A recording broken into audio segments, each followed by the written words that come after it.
आजच्या दौऱ्याची सुरुवात एका जिमच्या उद्घाटनापासून होते, ही चांगली गोष्ट आहे. कारण ताकद वाढवायची असेल तर जिम असे गरजेचे असतातच. ते असो राजकीय ताकद असेल, राजकीय वजन असेल, बाकीचं वजन उतरवायला इथे याचं, पण राजकीय वजन चढवायचं जर असेल तरी पण मला वाटतं आजची सुरुवात ही फार चांगली आहे. पाहत असाल जे सत्ताधारी आहेत, जे सत्तेवर कब्जा करून बसलेले आहेत, पूर्णपणे घटनाबाह्य बेकायदेशीर आहे, पण तरी जसं हे राजकारण सुरू आहे, सगळीकडे पैसा फेक तमाशा देख ही सर्कस सुरू आहे. मला अभिमान या गोष्टीचा आहे की आपल्या इथून लोणावळ्यातून एक सुद्धा नगरसेवक फुटलेला नाही आणि सगळे शिवसेनेसोबतच राहिले. ह्या गोष्टीचा अभिमान आहे आणि ताकद किंवा वाढत चाललेली आहे.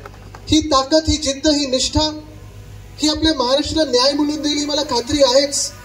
कारण इथून जिथे मी चाललेलो, पुढे तळेगावला चाललेलो आहे, मला आठवतं आपण मागच्या वर्षी देखील मोठा मोर्चा काढला होता तिथे. आणि तिथे मोठा मोर्चा एवढ्यासाठीच काढला होता कारण तिथे तळेगावमध्ये जे वेदांता फॉक्सकॉन नावाची आपण कंपनी आणत होतो, 100% येणारच होती.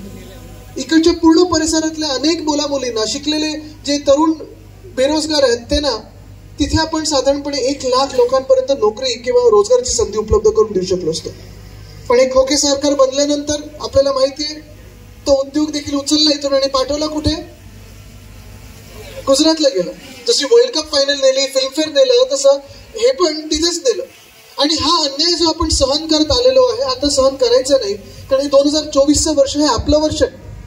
जिंकणार आपण आहोत. आपलं सरकार पुन्हा एकदा बसणार आहे आणि ह्या तळेगावमध्ये असेल, या पूर्ण पट्ट्यात असेल, आपल्याला चांगला रोजगार निर्माण करून द्यायचा आहे. खास करून आज जसं इथे जिममध्ये देखील रोजगार निर्माण होईल, तसं मोठ्या संख्येने जेव्हा इंडस्ट्रीज येतील आणि आपण जे आणत होतो ते पुन्हा एकदा आपण महाराष्ट्रात खेचून आणू, ही शपथ आणि हा निर्धार घेऊन आपल्याला पुढे निघायचं आहे.